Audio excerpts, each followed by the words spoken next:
President Obama facing more pressure today to increase domestic energy exploration. The President's Council on Jobs telling him America needs what the council calls, quote, an all-in energy policy. But will he buy into drill, baby, drill? Let's ask John Hofmeister of Citizens for Affordable Energy, former head of Shell Oil.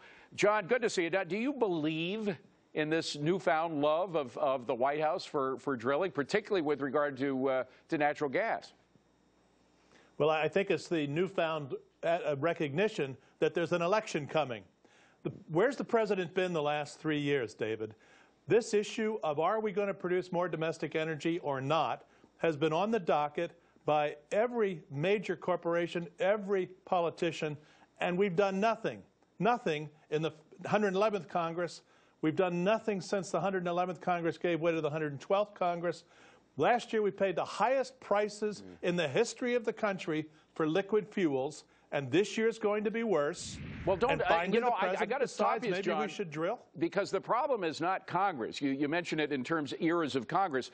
The problem is the president because it is his agencies. You got a kabuki theater thing going on here. You have the president talking about how much he loves business, and then you have his agencies that come down with a hammer, whether it's the EPA or the Interior Department, and cancel all these drilling contracts. It's a complete lack of leadership. And that's what we've been missing, whether it's executive branch or legislative branch, the lack of leadership that's costing Americans real disposable income every day, and 2012 will be worse than 2011. I think that there needs to be an energy plan, and if the president's willing finally to come around, well, fine, let's get on with it. But we've wasted 3 years, and we wasted time before that as well.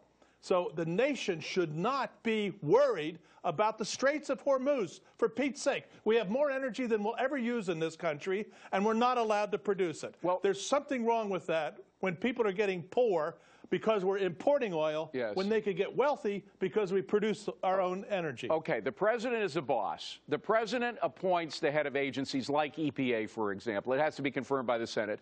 But if the president wants to overrule his agencies, he can do it. We saw President Clinton do that with welfare reform. Remember welfare reform back in '95 by the Republican Congress and Clinton? Clinton had people like Donna Shalala saying, I'm going to quit if you pass welfare reform. Well, he did pass it anyway, and of course she didn't quit, by the way. But he could do the same thing. He could overrule the EPA. He could overrule the Interior Department. Could he not, to get these drilling projects moving? Yes, he could, but he has not. He has not demonstrated the first basic lesson of executive leadership, which is to make a decision and move forward. He really has not shown that capability, David, for all of these 3 years. And I'm a Democrat saying that. I'm very discouraged. And I don't expect it to happen other than pressure from the people in the polling or coming up to the election. And I don't know how genuine that is, because there's a funding issue. Who's going to fund his campaign if suddenly the president is now turning dirty energy?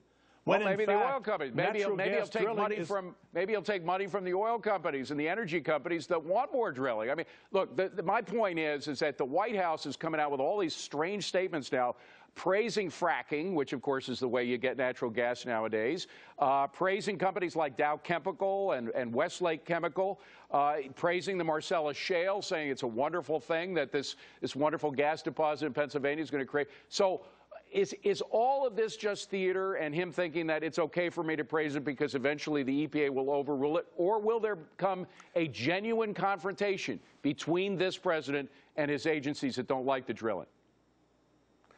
I think the confrontation is with the voters. I don't think he will confront his agencies because we haven't seen it. But he will be confronted by voters who are very angry at having to pay so much money for the lack of leadership, the lack of decisiveness. I wish the president would come around, listen to what the American people are telling him. I've been blown off since 2007 when I met with then Senator Obama to explain how prices work in the energy space. He had no interest in what I had to say, and I warned him that 2012 would see highest priced gasoline in history if he didn't do something if he became president from the very beginning of his administration. He chose not to. He now has to be held accountable for what he has not done, David. That's interesting. Did he, by the way, did he just walk out of the meeting? He walked away. If it was a stand-up meeting, he walked away. It was not a pleasant conversation because it was not something he wanted to hear. I accused him of having an energy platform with nothing in it for hydrocarbons, when hydrocarbons are the basis of our transportation system. He said, we'll do biofuels. I said, I've been doing biofuels in my current company, but that the biofuels would not make a material bit of difference on oil price in 2012, when now he's held accountable for the gasoline price.